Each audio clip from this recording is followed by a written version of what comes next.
আউযু বিল্লাহি মিনাশ শাইতানির রাজিম বিসমিল্লাহির রহমানির রহিম নাহমাদুহু ওয়া নুসাল্লি আলা রাসূলিহিল কারীম আম্মা বাদ মুহাদ্দারাম ভাই দোস্ত বুজুর্গ একটি হাদিস শুনুন একটি হাদিসের অর্থ সহ হাদিস শুনুন বিসমিল্লাহির রহমানির রহিম আল্লাহুম্মা সাল্লি আলা সাইয়্যিদিনা মুহাম্মাদ জাযাল্লাহু আন্না মুহাম্মাদান ওয়াহলু সুবহানাল্লাহি বিহামদি সুবহানাকাল্লাহুম্মা ওয়া বিহামদিকা আশহাদু আল্লা ইলাহা ইল্লা আনতা আস্তাগফিরুকা ওয়া আতুবু ইলাইকা।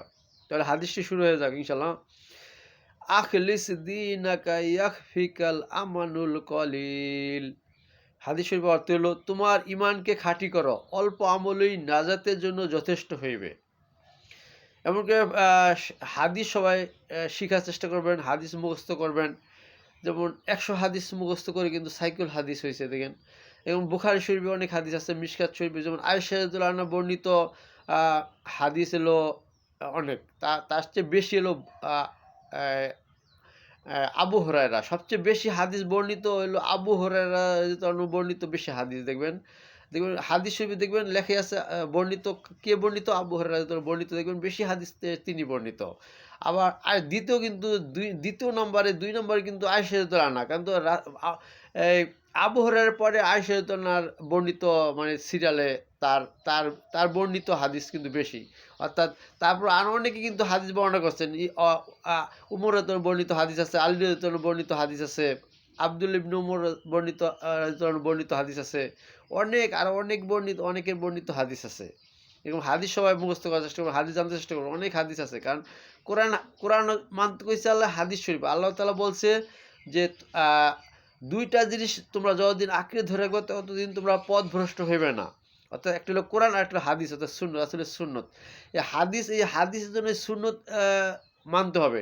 যেখানে এই কথা কি বলছে যে তোমার ইমানকে খাঁটি করো, অল্প আমলই নাজাতের জন্য যথেষ্ট। অর্থাৎ তোমার ইমানকে খাঁটি করো, মানে আল্লাহ তাআলা ইমানকে খাঁটি করতে কইছে।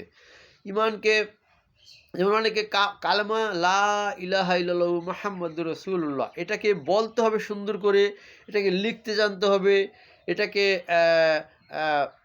বলাইতে জানতে হবে, অর্থাৎ আরেকজনকে শিখাইতে জানতে হবে, এটা দাওয়াত দিতে জানতে হবে, কালেমার দাওয়াত দিতে হবে। কালেমা কিন্তু একটা সাবজেক্ট না, শুধু নিজে পড়লাম এটি এখানে শেষ না কিন্তু।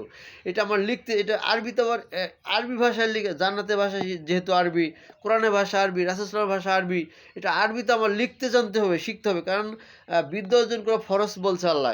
এটা আরবিতে লিখেও শিখতে হবে, আবার এটা বলতেও শুদ্ধ করে বলতেও শিখতে হবে, এটা আরেকজনকে পৌঁছাইতে হবে, এটা দাওয়াত দিতে হবে, আরেকজনকে শিখাইতে হবে, ঠিক আছে না? এই জন্য ঠিক আছে না, আল্লাহ হাদিস শেখার চেষ্টা করবেন, সমস্ত হাদিসগুলো অল্প একবারে সমস্ত কিছু জানতে একসাথে কি পারবেন নি, চেষ্টা করতে থাকবেন, ঠিক আছে না? আস্তে আস্তে শিখবেন। প্রত্যেকদিন একটা করে হাদিস শিখলেন, একদিন একটা করে হাদিস শিখলে তো বছরে 365টা হাদিস জানা যায় দেখেন। ঠিক আছে, বুঝছেন কথা? ইনশাআল্লাহ। আল্লাহ হাফেজ। আসসালামু আলাইকুম রহমতুল্লাহি ওয়া বারাকাতুহু।